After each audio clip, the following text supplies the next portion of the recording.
Happening? Welcome into the Matt Bernier Show, part of the In the Money Media Network. My name is Matt Bernier. You can follow me on Twitter at Bernier_Matt. This is Monday, April the 20th, 2020, Patriots Day here in Massachusetts. Should be Marathon Monday. There should be an 11 o'clock Red Sox game. Unfortunately, there isn't. We'll just have to wait a little bit longer for those sorts of things. What we do have, though, is episode 11 of the new and improved Matt Bernier Show. However you listen to this thing, thank you for doing so. Number of ways. You have YouTube, you have Apple Podcasts, you have InTheMoneyPodcast.com, you have everywhere else you get your podcasts. You can find this thing. If you are over on YouTube, make sure that you subscribe to the In the Money page. Make sure you subscribe to my own personal page, Matt Bernier.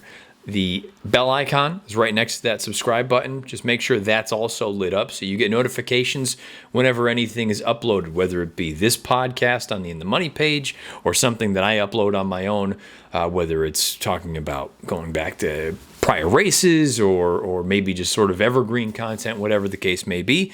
Then if you'd like to, you can follow me on Twitter at Bernier_Matt. I will tweet different things out.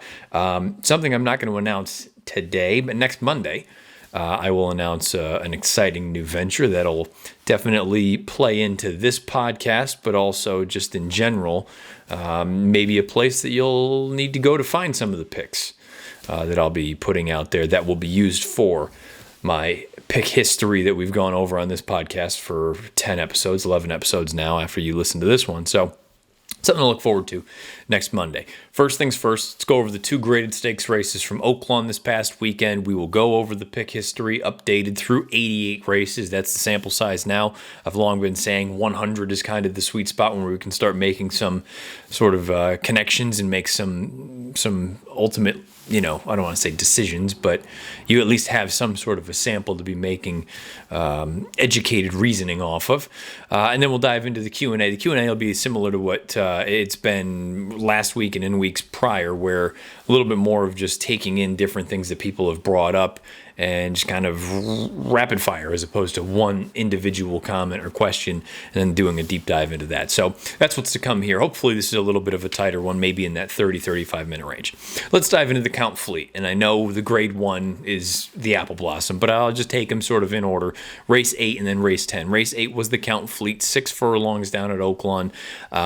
And it was won by Whitmore in a rather impressive fashion. The big talk coming out of that race, though, was Flagstaff and the start and how much the best he was. And when I first went back and watched the race, I watched it live and then I watched one replay. And I tweeted out the little facepalm emoji because I liked Flagstaff quite a bit in there. I got the price I was looking for. I anticipated him to be in a position relatively similar to Whitmore, maybe even a little bit closer to the pace. Unfortunately, he lunges out of the gate, spots the field a number of lengths, even has to check again down the backside at one point. And from there, Rosario just sort of bides his time, waits, and comes with a giant late finish. When I first watched the race, I said, how much the best was Flagstaff in this spot? But I said, you know what, let me wait and watch the tape. I watched the tape and, then I noticed that the pace kind of fell apart a little bit. Then I said, I still need to go back and watch it again. So I've watched the race a few more times. From a housekeeping standpoint, Whitmore earns a 96 buyer and a raw 120 time form US rating. Those of you that are new to this, I look at the raw time form rating. I don't look at the pace adjusted one. I'll do my own sort of analysis of did the pace help or hurt such a horse. And that's not to knock the guys over at Timeform US. It's just the way that I prefer to go about it. So the 120 Timeform US rating, the 96 buyer, they're relatively close. I suppose you could look at it and say maybe the buyer's a little light. It could maybe come up to the 100 range, which would put them both on that 20-point differential, which I've made mention a number of times. Flagstaff earns a 94 buyer, a 118 raw time form rating. But when you go through and you look at the pace situation and the way that this race was run, for what it's worth, Timeform US did not award this race red fractions.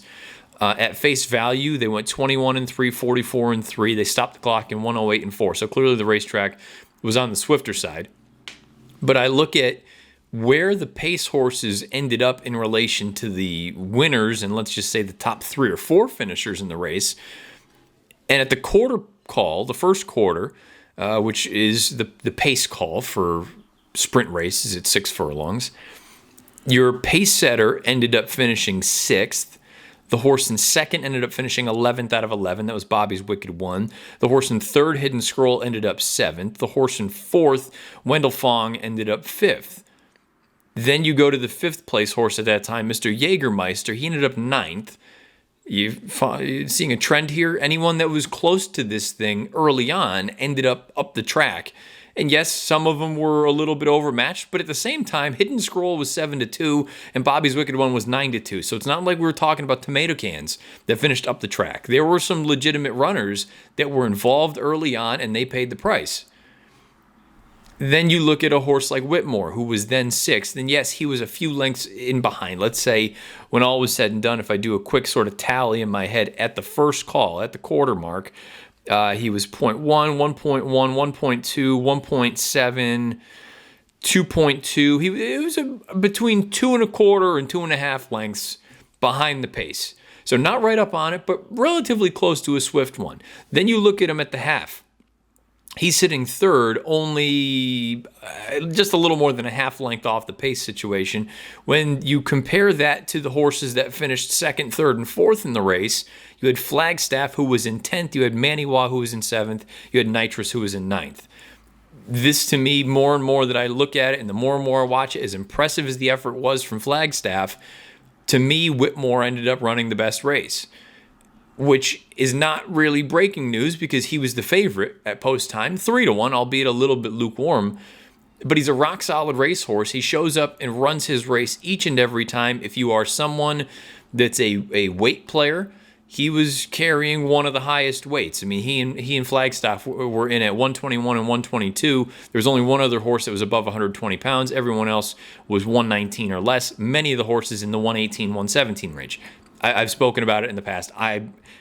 To me, I don't care about 4 pounds. It doesn't make a difference to me. On a 1,000-pound animal, it just doesn't make a difference. But I understand some folks that would say if you lose by a nose, that 4 pounds made a difference. To me, that's just it's too simple a way to look at things.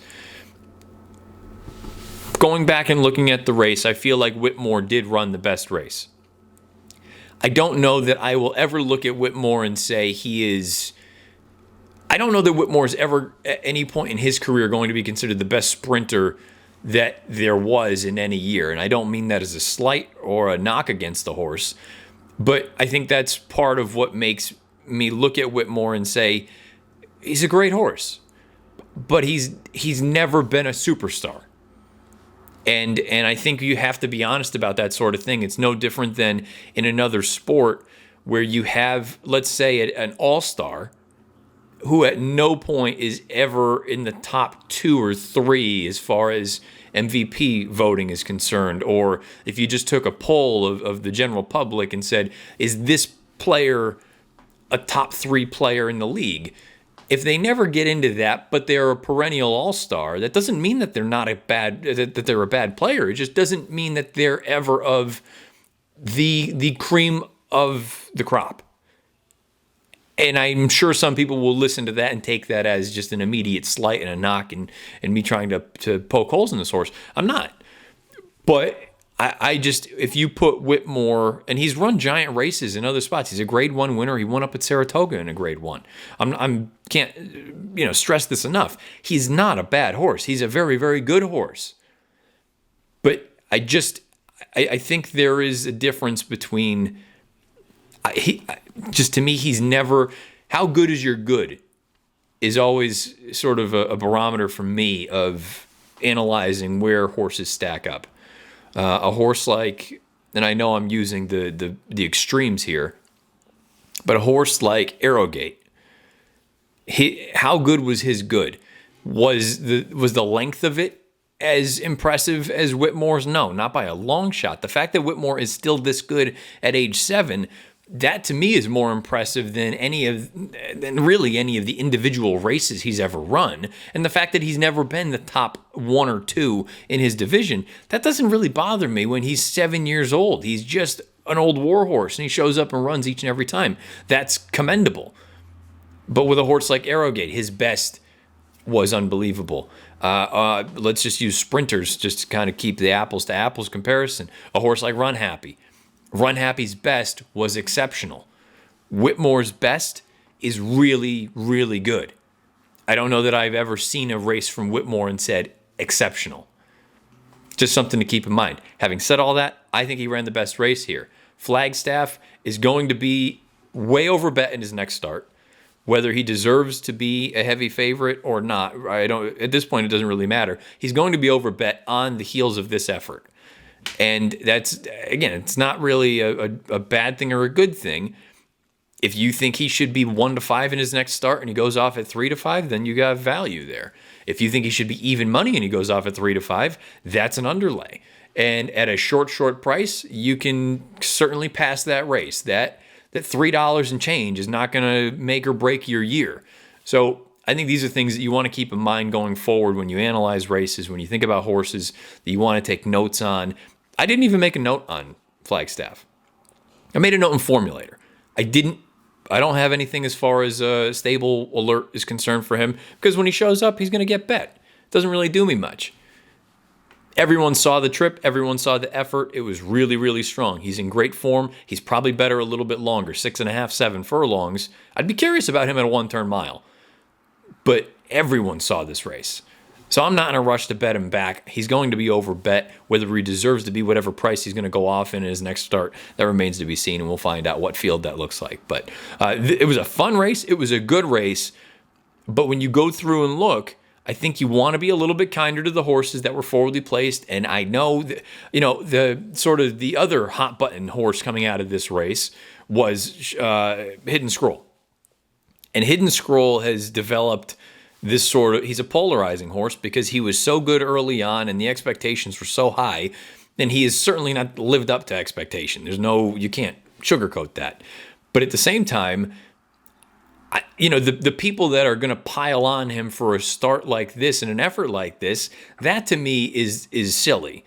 Because if you believe that the pace fell apart, which when you just look at it objectively, I'm not sure how you couldn't say that. What chance did he have? When he was up there, he was the one that was actually on the lead half mile into the race. So how can I sit there and criticize the horse okay, look, is he as good as Whitmore? No. Is he as good as Flagstaff? No.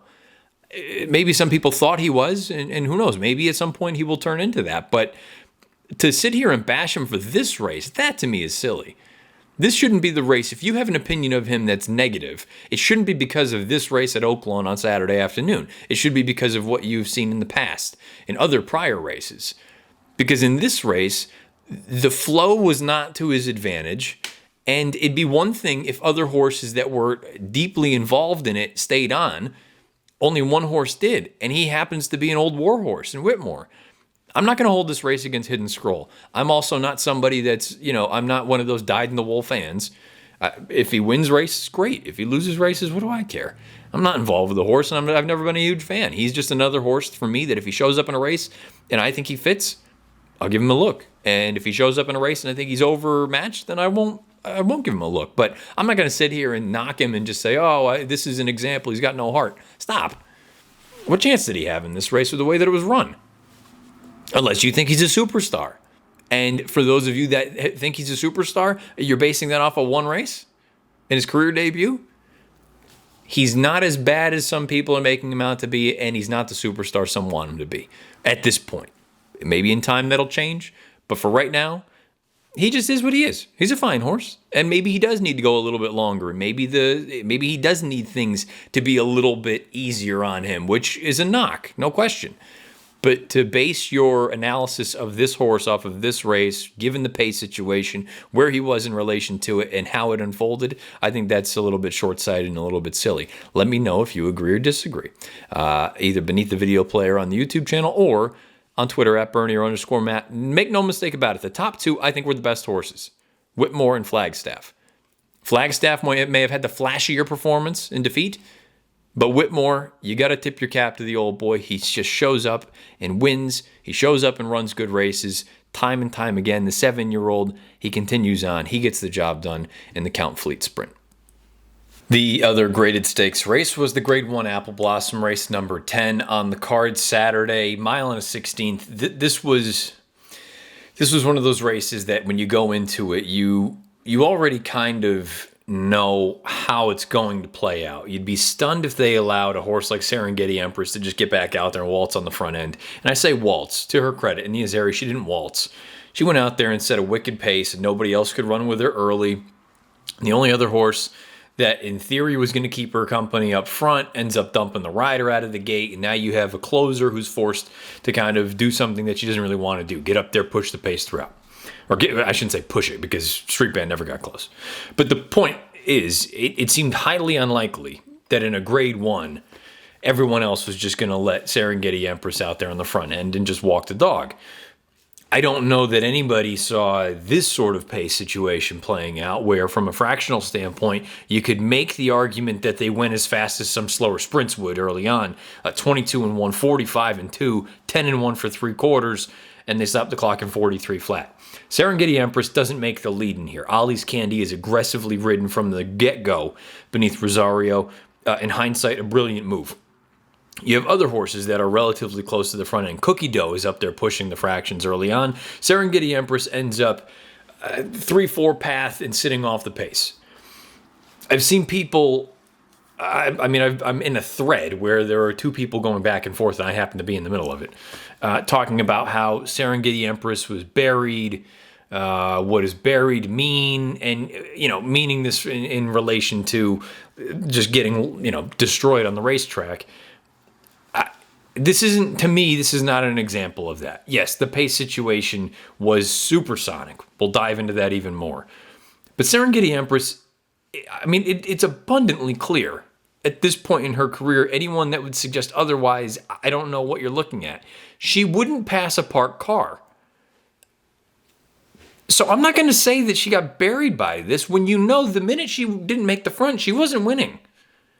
So, I don't care if she loses by 500 lengths in that sort of instance. If she doesn't make the front, she's not winning, period. So, did she get buried? Yeah, by final margin of victory, sure. But I knew she was toast when she didn't make the front. And I think if you go through and look at her career, I don't know how you could come to a different conclusion that if she doesn't get the front end, she ain't winning, at least against graded stakes company. It's not going to happen. We'll get back to her in a bit. The fact that Ollie's Candy is in this thing at all is remarkable given the pace situation. She is up there pushing it and actually takes over a half mile into the race, which for route races would be the first pace call.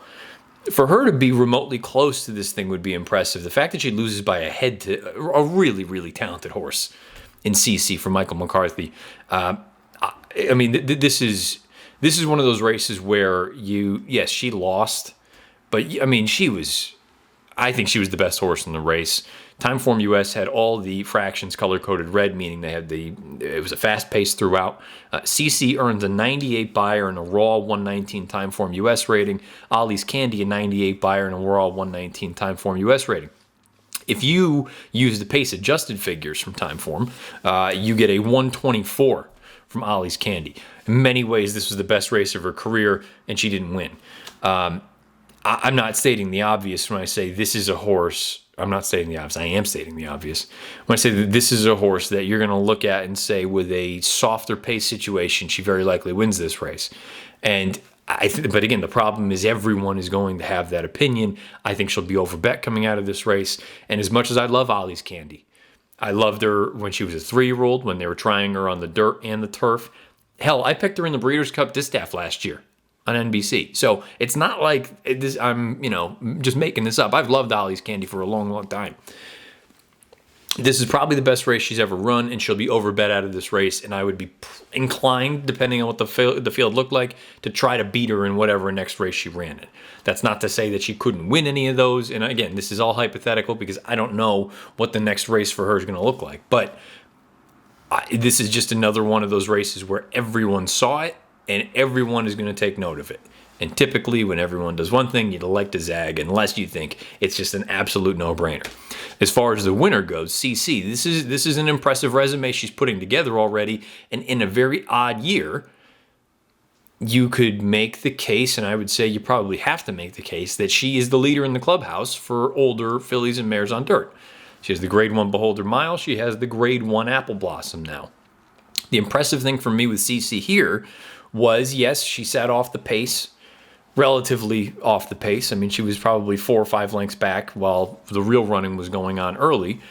But she was wide throughout, every step of the way. Victor Espinoza had her probably 3-4 path rounding the first turn. Down the backside, she was probably even wider than that, 4-5 path, 5-6. Rounding the far turn, probably that 4-5 path, and she turned for home, and she went and got the job done. I don't know this for certain. This is my opinion. I'd be very curious to know what the folks involved with this filly believe. I think she still lacks focus. And I think, if you just watch the tape and you watch the way that she runs, that is going to sound like a ridiculous statement. But I had written in my notes from the Beholder Mile that when she made the front, I thought she idled. And I'm pretty sure I said it on this pod when she did run a few weeks back, that the ears just went up, and I thought she just kind of threw it into neutral. There was a part where, it may be nothing more than coincidence, but this is how I go through, and when I watch tape, these are the things that I look at. In deep stretch, when Victor's all over her ears at one point go straight back up like a rabbit's. And she doesn't stop running, but I don't know that she's totally focused on the task at hand. And I know it may not even make sense because she ended up winning the race, and what difference does it make? But I wonder if there's a slight lack of focus. The good news is the races have still been so good that maybe it doesn't make a difference. But I'm just curious, and I'm not a horseman. I don't know the first thing about training a horse. But I would be curious if that's something that, if that is the case, and let's not even say, even if it's not the case for her, if it's the case for any horse, they run really, really well, but they may lose focus for a moment. Is that enough for you to go and make an equipment change? Or do you look at it and say, if it ain't broke, don't fix it? I would be fascinated to hear from someone who knows more about actual day-to-day training of a horse and caring for a horse than I ever will. That would be one of those things. Go back and watch that stretch run. At one point, and I believe there's a shadow, when she does make that the ears go up, and then look, she ends up kind of not pinning them back again, but she re-engages, and obviously we know the result. That would be the only other thing I would throw out there, is that I feel like I still don't know that she's a finished product, which is fascinating because she's awesome right now. She's really, really good, and I'm very excited to see what she can do going forward. I think if you're thinking down the road, Breeders' Cup time at Keeneland, I think you at least have to consider right now that CC is on the short list. She might even be the favorite if they ran the race today. She's very, very talented. Midnight Bisou might have something to say about that, but CC is going the right direction. Ollie's Candy, already touched on her. I mean, I don't know what else there really is to say. If the international trip horse, according to PTF, is not Ollie's Candy in here, and it's not trip in the sense that she had traffic trouble and whatnot. It was just that she was out there cutting out those fast fractions and she paid the price. If it's not her, the international trip horse in the race, no question about it, is Horologist. Now, Horologist is still a horse that I do wonder if she's in the right spot, you still may be able to get some decent value. And I say the right spot, going up against tough company, going up against a horse like a CC or an Ollie's Candy, because you know they're going to get bet in those spots. Whereas if Horologist comes back in a grade 2 or a grade 3, and a lesser horse is going to be the favorite that day, Horologist is probably going to be vying for favoritism. Coming off that far turn, she looked like she was loaded. And I was torn between her and Street Band. I ultimately went with Street Band. No excuse for Street Band. She had a good pace setup. She was down on the inside. She came with a run. Wasn't good enough. She lost the photo for third to Point of Honor. But Horologist, I would have been very, very curious to see, had she not been stopped, does she go on and threaten to win this thing? Because it looked like she was ready to fire. And the fascinating thing for me with Horologist was her race at Laurel in the most recent start. And this is, again, just a sort of case study on speed figures.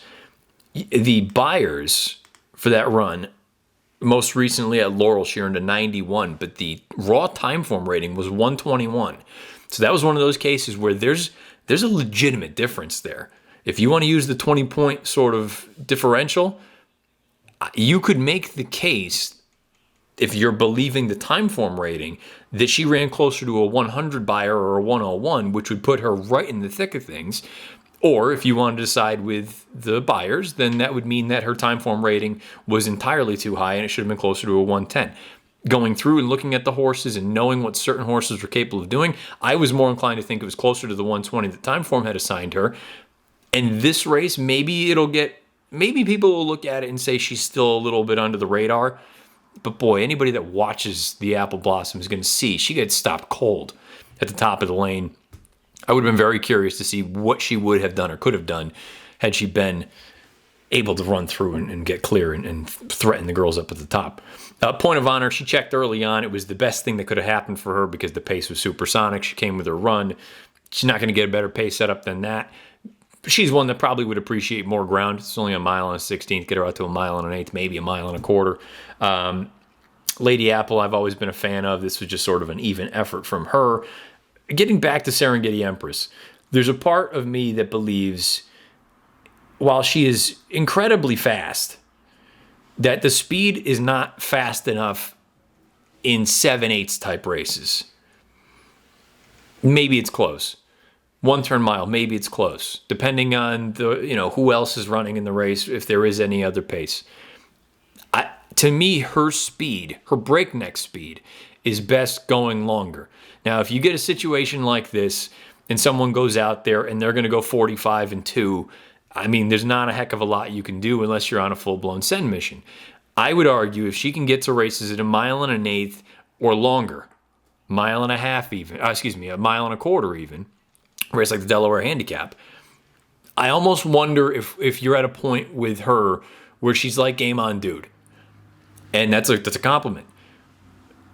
But it's also a bit of a knock at the same time, where if you can get out there and set the pace and you can go really fast, not only do you control things because this is the way that you run your best and you excel, but you run everyone else off their feet and you kind of take them out of their game. And I feel like that's exactly what happened in the Azeri. She went out there, wicked pace early on. You had girls that were typically closers that needed to be closer to the pace, and it just kind of threw everything off, and she went out there and won by 100. At longer distances, the 45 and 3, the 45 and 4 is going to play better than it would here. And again, there are going to be instances and times where you just get crazy, crazy speed situations. It's not going to work to your advantage. We saw that with Game On Dude basically every time in the Breeders' Cup Classic. There were other speed horses that went out there and they dissuaded him, and he didn't make the front and he didn't run. He was the kind of horse, case in point, like perfect prime example to me anyway. As awesome as he was, if he didn't make the front, he wasn't running. And that's why I always loved Breeders' Cup Classic races with him in it, because I said he's going to be the favorite, and he may not make the front, and if he doesn't, he ain't winning. And guess what? In times when he didn't win, he didn't run either. You go back to that Breeders' Cup at Churchill where he almost won, and Drosselmeyer came and ran him down. They put him right out there on the front and said, we're gonna go on with it. You had other races with him where he didn't make the front and he didn't run. I think it's the same way with Serengeti Empress. But I think the best thing she could do is use that speed going longer, mile and an eighth, mile and a quarter. This is going to sound wild, but maybe I wouldn't be afraid of taking on boys, going longer distances and saying, this is our game. We're going to go 46 to the half. We're going to try to run them off their feet. Maybe it doesn't work. You can find races against the females, don't get me wrong.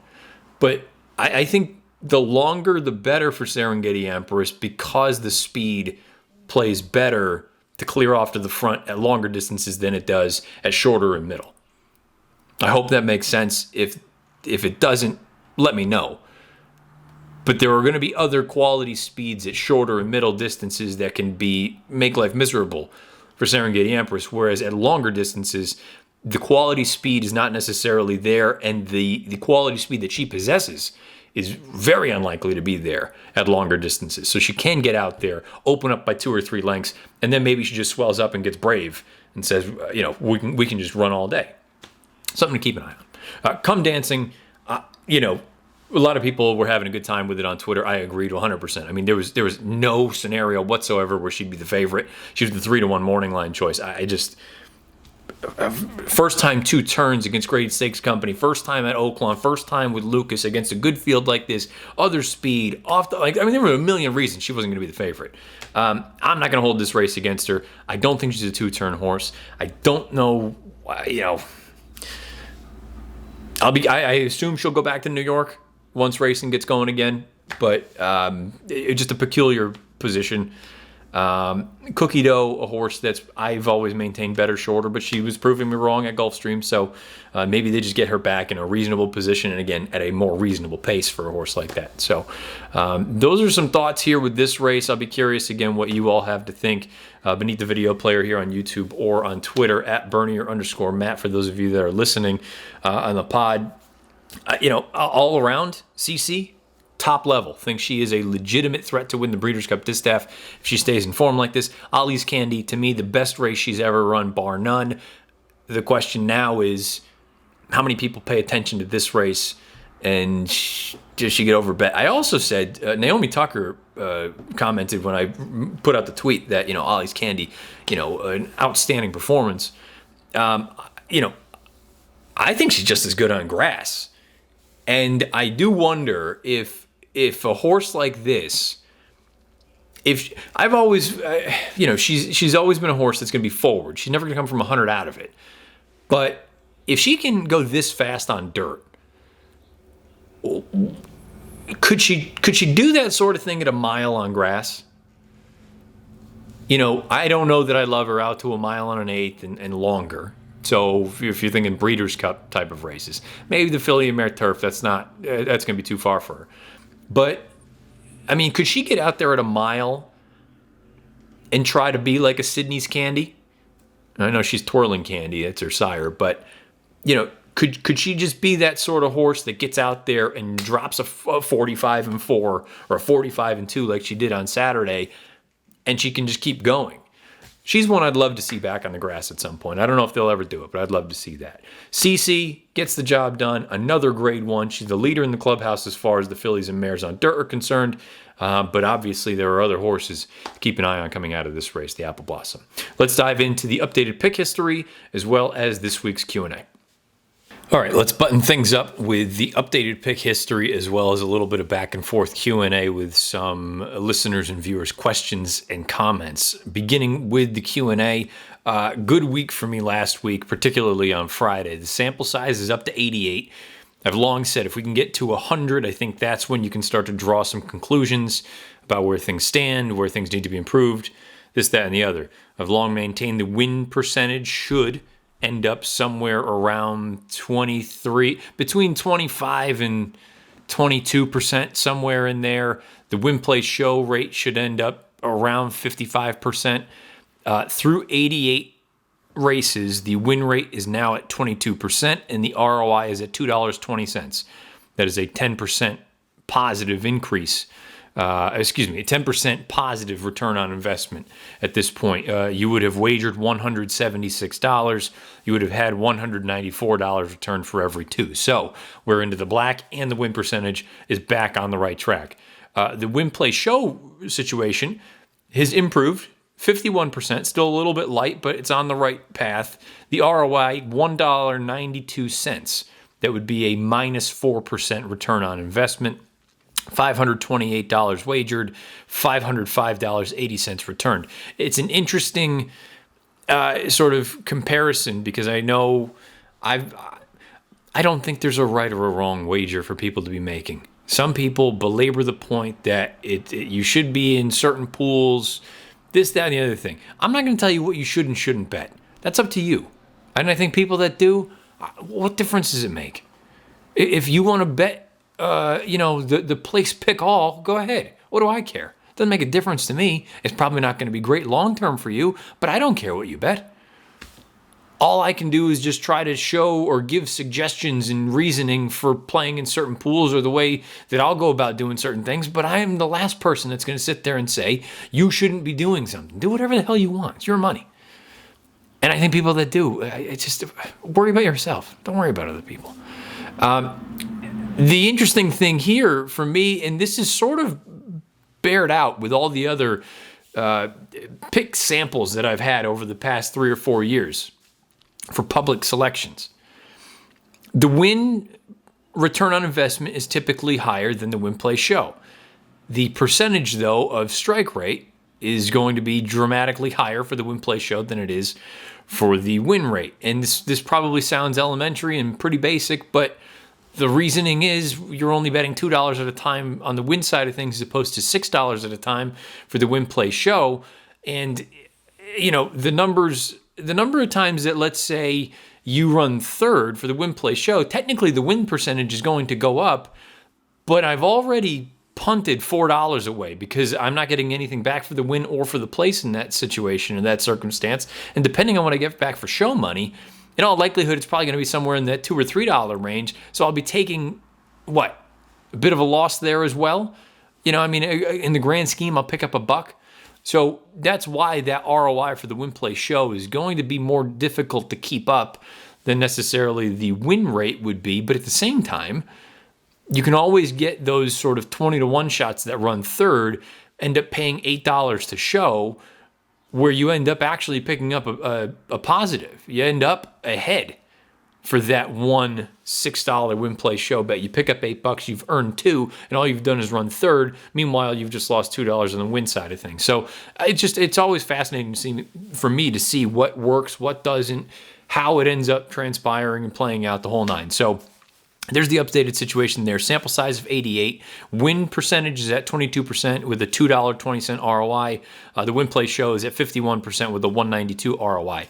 Again, next Monday, I will be, in all likelihood next Monday, I'll be announcing that the picks that I have been putting out on Twitter, they won't be going out on Twitter anymore. They'll be living somewhere else. And I will continue to update the pick history as far as the pod is concerned.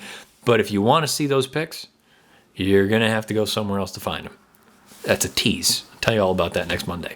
As far as the Q&A this week is concerned, this is just going to be more kind of riffing from taking a look at some of the comments from beneath last week's show. You can find that and all the other episodes over on the In the Money page on YouTube, or you can just type in Matt Bernier Show. It'll pop up. I'll just start right with the top one here, and I've pulled up her PPs, Alex Kibrick, who has listened to the pod pretty consistently, so thank you for that, Alex. Great show, Matt. Keep it up. Interested in your thoughts on Baffert's Philly Auberge. This is sort of in relation and tying it into last week's under-the-radar 3-year-old fillies. Auberge is a 3-year-old filly. They paid $570,000 for her in May of 2019. Listen to the pedigree. She's by Palace out of a Broken Vow mare named Prenuptial Vow. Get it? Broken Vow? Prenup. She's an Iowa bred, though. Always found that interesting. Paid a boatload of cash for her. She's run 3 times, 2 wins and a second-place finish. The runner-up finish came in the Grade 2 Santa Ynez. That was behind Bass. Unfortunately, Bass has been retired. Auberge, to me, the interesting thing is she's run 3 essentially carbon copies. From a buyer standpoint, from a running style standpoint, she's speed, going shorter. She wants to go right to the front. All 3 races, she's been on the lead, turning for home. The buyers that she's earned, 84, 84, 83. The other concern would be at this point, and I don't know anything else about what's going on with Auberge, I don't have a published work since March 27th. So maybe she just needs some time or whatever the case may be. I don't know. I haven't read anything. But Auberge, maybe she's one you want to keep an eye on as far as sprinters are concerned. Some other pieces that we can touch on from a Q&A standpoint. One of the questions in here from, where are we? I know I saw it the other day. Where was it? Kane Williamson. First-time listener, awesome show. Shooters Shoot definitely flattered Charlatan this past weekend. Talking about, obviously, Baffert's horse, Charlatan. What do you think Baffert will do with him if he doesn't get in the Arkansas Derby? Also, who would you take going forward this year, Tom's d'Etat or Improbable? As far as... I don't have much of an opinion or much of a thought on the Shooters Shoot Charlatan situation. The difficult thing is right now with the soon-to-be lack of racing, because once Oaklawn closes down, Tampa Bay Downs, their meet is wrapping up relatively soon. Gulfstream doesn't have anything major as far as graded stakes are concerned, or stakes for 3-year-olds. Belmont has been pushed back. I don't know what's going to happen at Churchill. So there's a bit of a chasm as far as where you can and can't run. The nominations for the Arkansas Derby came out the other day. There's like 75 of them. It's something crazy because there's only one place to run them. If you got a good 3-year-old, you got to run them somewhere. So I don't really know where any of that stuff is going to shake down. I looked more into the second piece to that puzzle, the Tom's d'Etat versus Improbable sort of proposition. Improbable is never going to be a horse that I love. I said it when we did Friday's Happy Hour over on the Breeders' Cup Facebook page with PTF and JK and Naomi and Spencer. And, Improbable, I thought he was the best 2-year-old that Baffert had at that time. He went and he won the Los Al Futurity. He really hadn't done anything wrong in his career. But as more and more time has gone by, he's a bit of a nutcase as far as the gait is concerned. And I don't know what his best game is. I think he's better at the middle distances, but I don't know if he's better going 1 turn or if he's better going 2 turns. I thought his run in the Oaklawn Mile was really, really strong. Having said that, I don't know that I love the horse in any spot that he's going to be in, because he's always going to get bet. He's always going to take money. And I don't know if he's fully outgrown his sort of maturity issues. That doesn't mean that he can't continue to improve, but of the two, I am much more inclined to look at a horse like Tom's d'Etat, who, at this point now, he's a stakes winner between a mile and a mile and an eighth. He's a grade 1 winner at a mile and an eighth. He's a multiple graded stakes winner at a mile and an eighth. Al Stahl has done a masterful job with a horse who early in his career could not stay on the racetrack.